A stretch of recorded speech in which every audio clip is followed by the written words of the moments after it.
Hey everyone, I'm going to do a quick recording today on how to take your Airtable database to the next level and try printing it.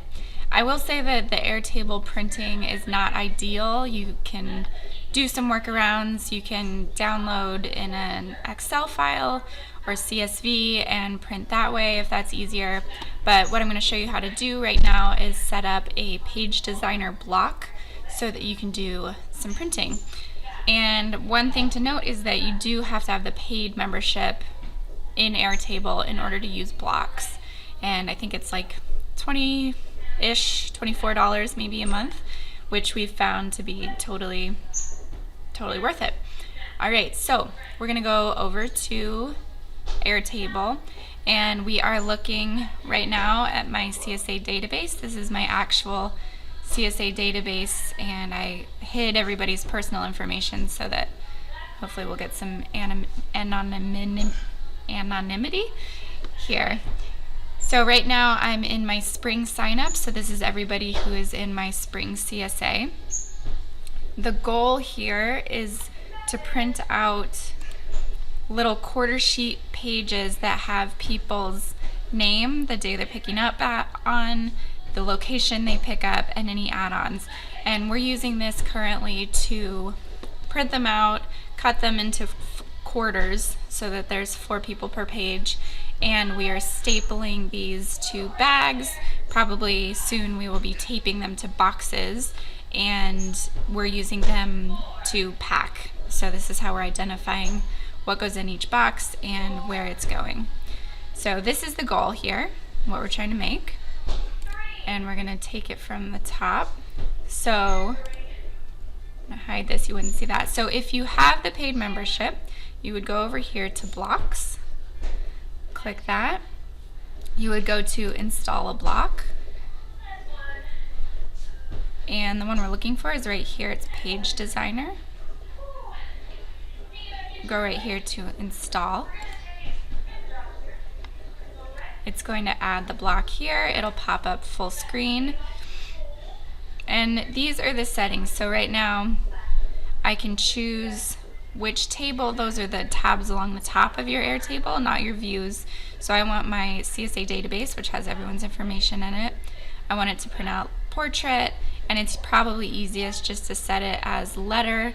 I'm interested in trying a custom sizing in order to print on sticky labels, but for now we're gonna do letter. And done.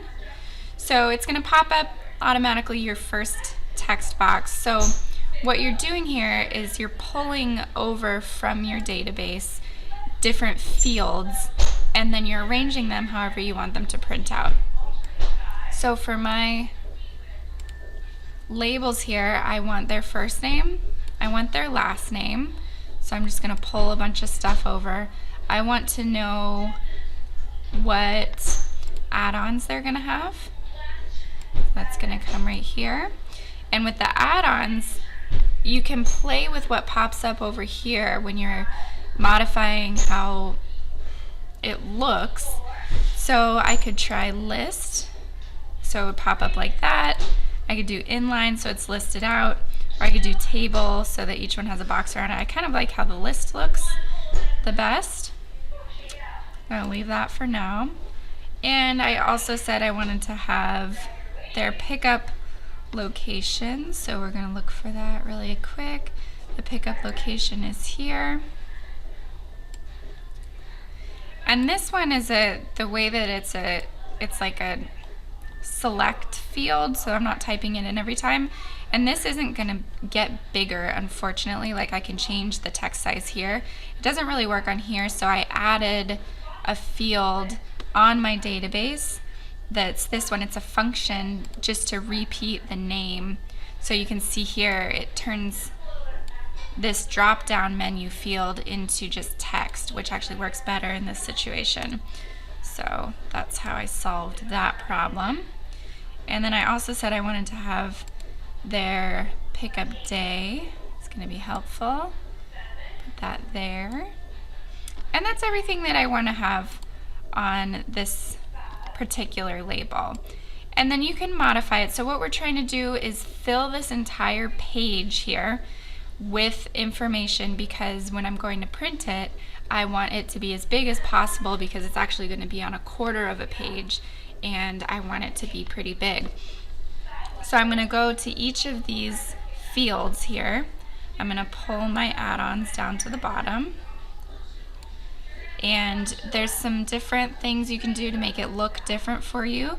You can change if you want to have a border on it. So you could have a background, you know, if you want to do like a gray background on it, or if you want to have borders. So maybe I want it to be boxed in like this. And you notice it doesn't say add-ons on top, it just says what it is.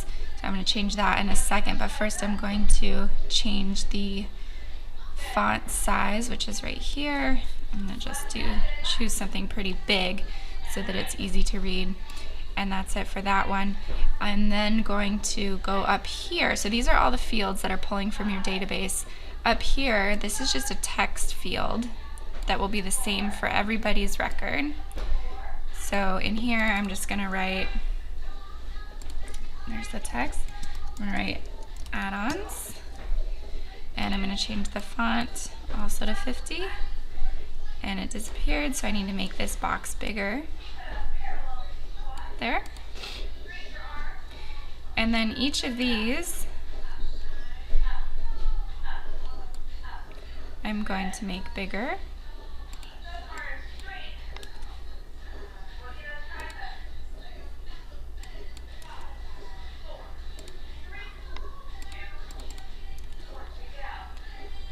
Alright, and then I'm just going to arrange these somewhere, and I'm not going to make this perfect. You probably want to have different font sizes, arrange it a little bit differently, but just since this is an example, make their last name bigger. The other thing you want to do is, these folks have a pretty short last name, but I have some people who have 2 hyphenated really long last names, so I want to make sure that this field is long enough that should somebody with a really long last name pop in here, there's enough space for it to show up, because if it's too small, it's just going to cut off the text there. Alright, so that is all I'm going to do for now, and I'm going to say right here that I'm done editing. You could also go through and see how this pops up for your other records. So you could click here, next record, and see how it looks.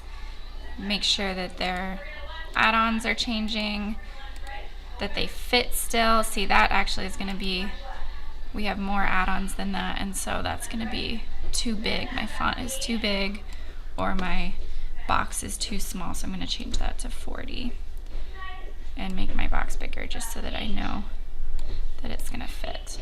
Okay, so if you feel good about it, you're going to click Done Editing. And that's it, you're good to go. Now to print it, it's a little bit tricky because I usually use Firefox as my web browser, and unfortunately the printing options are very limited from Firefox, so you have to use Chrome. You don't have to, but it works much better. So if I open Chrome here, alright, so here I am on Chrome, and I'm going to go to that page designer block that we just edited. I'm going to go here to print.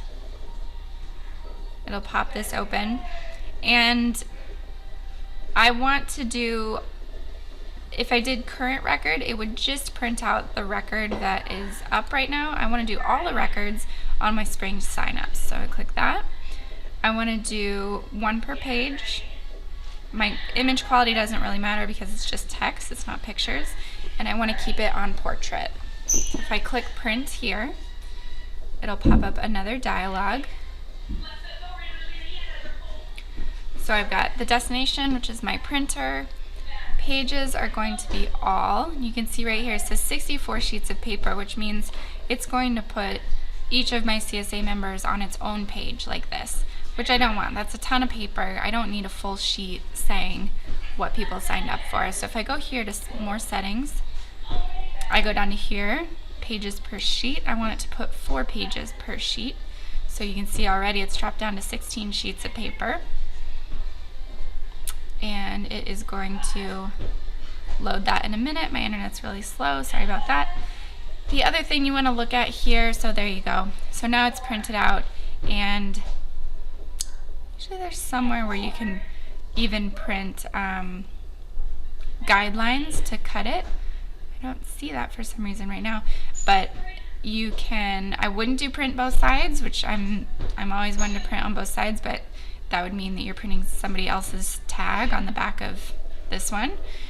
But you may want to have background graphics if you shaded anything in, or if you have any sort of color on here, you want to click background graphics so that that pops up.